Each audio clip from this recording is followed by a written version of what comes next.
बिल्कुल जी हाफिज जी, अगर हम छोटा सा राउंड अप कर ले, क्योंकि इंडिया का मैच हमने मुकम्मल तौर पे देखा तो नहीं है, लेकिन जब तक मैच देख रहे थे, इंडिया की बॉलिंग चल रही थी और इंग्लैंड के बैटर्स को वरुण चक्रवर्ती की कुछ समझ नहीं आ रही थी।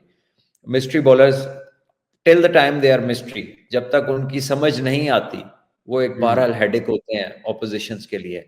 और इंग्लैंड के लिविंगस्टोन जिस तरह आउट हुए, कवर की तरफ खेल रहे थे, उन्हें नहीं पता चला कि बॉल अंदर आना था। इसी तरह हैरी ब्रुक जिस तरह आउट हुए, उन्हें भी नहीं पता लगा कि बॉल अंदर आना था। सो काफ़ी डिसेप्टिव रहे वो। और उसके बाद जब बैथल आए बैटिंग करने, तो उन्हें भी इतना आइडिया नहीं हो रहा था कि चक्रवर्ती का बॉल किस तरफ जा रहा है। उससे पहले अर्शदीप सिंह ने अच्छा स्टार्ट किया, उन्होंने भी ऊपर वाले 2 प्लेयर्स को आउट करके अर्ली इंग्लैंड को डेंट तो कर ही दिया हुआ था। फिर जैसे ही उसके बाद चक्रवर्ती आए, तो उन्होंने भी विकेटें भी ली और रन्स भी नहीं करने दिए। तो ऐसे में इंग्लैंड को तो उन्होंने वहीं पकड़ लिया था। जॉस बटलर जो थे, वो एक एंड से अच्छा ज़रूर खेले, उन्होंने 60 समथिंग की इनिंग खेली, 68 शायद किया उन्होंने, but that was not enough. India के खिलाफ, इंडिया में जितने रन्स इस तरह की पिच पे उन्हें चाहिए थे, वो नहीं बना सकी इंग्लैंड की साइड। और या कैसे कह लीजिए कि इंडिया के बॉलर्स ने नहीं बनाने दिए, क्योंकि सभी ने पार्टिसिपेट किया।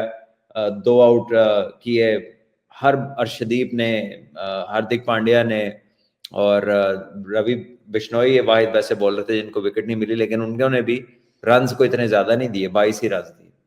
सो ओवरऑल बड़ी टॉप बॉलिंग की एफर्ट थी इंडिया की। और उसके साथ में जब उनकी बैटिंग आई, तो पहले तो संजू सैमसन ने बहुत शानदार स्टार्ट किया। वो जो उन्होंने बैकफुट के ऊपर 6 रन्स लगाए, कवर में बहुत शानदार थे।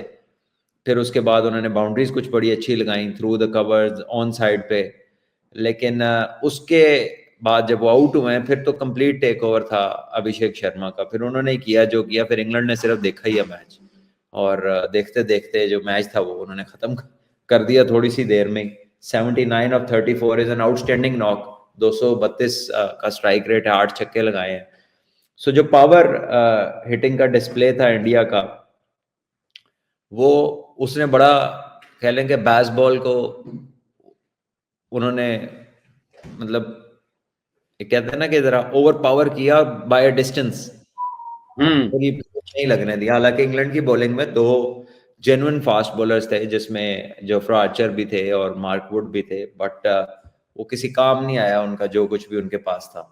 सो I think well played to India, well played to Abhishek Sharma, Sanju Samson, और उनके बॉलर्स ने बड़ी अच्छी बॉलिंग की। आर्चर ऑल्दो के वो बॉलिंग जरूर अच्छी की है, लेकिन वो जो मैच पे इफेक्ट डालने के लिए शायद रन्स भी इनफ नहीं थे, और या फिर उन्हें वो 5-4 आउट करने पड़ने थे ऊपर से ही, अगर इतने रन्स में कुछ करना था। बाकी तो एटकिंसन हो गए, मार्कवुड हो गए, they were unable to pick up a wicket, और कि वो कुछ इफेक्ट डालते। और जब रन्स थोड़े होते हैं ना, फिर बैटिंग साइड भी कहती है भन्नो है ना सारे, उन्होंने फटकाया ही है इन सबको।